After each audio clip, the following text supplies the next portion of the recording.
going to do something different today. We are on math lesson 11.9 and we will be talking about containers or the capacity of what a container can hold. Now, this is a very interesting fact. There are two ways to measure capacity. There is the metric system and there is the standard system.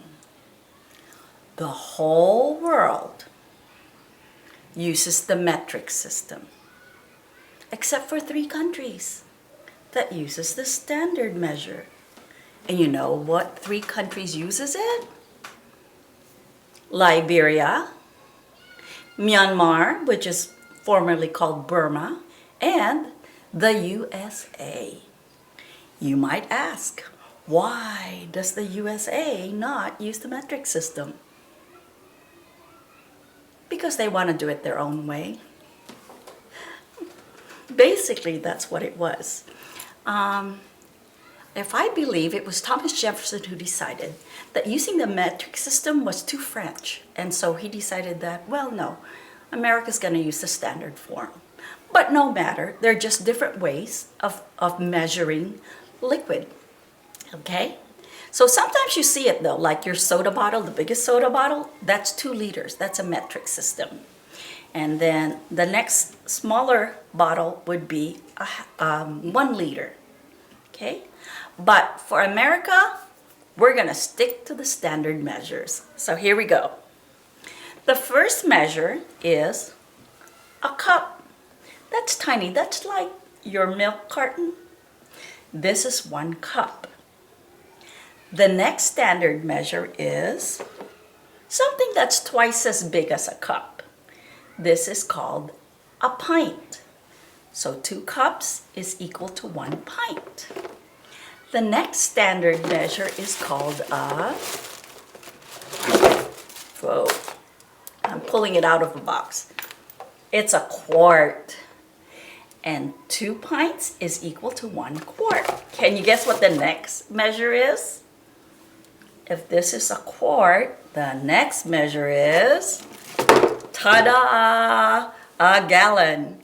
Guess how many quarts will fill or fit in a gallon? No, not 2. It's actually 4 quarts will fit in a gallon. All right, so that's all you need to know. Let's say them again. It is a cup, a pint, a quart, and a gallon. All right, now let's go to our worksheet. So now we're going to do the worksheet here. Let's see. The first part just shows you what the containers are. Cup, pint, quart, and gallon. I already talked about these as the standard measure. But the 2 measures here, liter and 2 liters, are called metric measures. And we hardly use it, but some products use it in America. Okay. Now, let's look at number 5. We will not do the front page because that is way too easy. It says here, help Math Dog reach his bone. That's the bone. That's Math Dog. Draw lines from one container to another.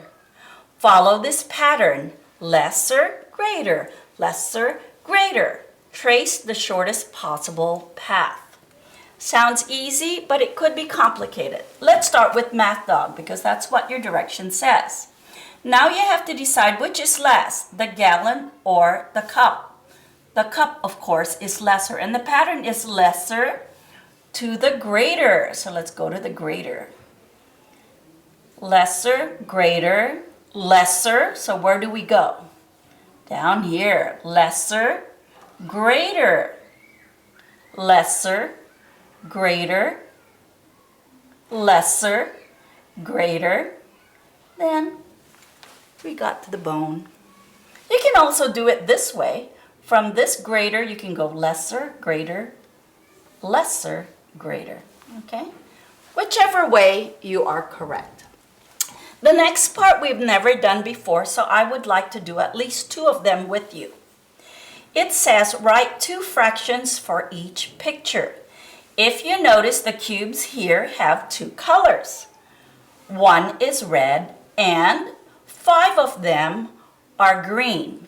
So it has 6 equal parts. So if you're going to write fractions, remember you have to write the equal parts down here. Okay, so it's all 6.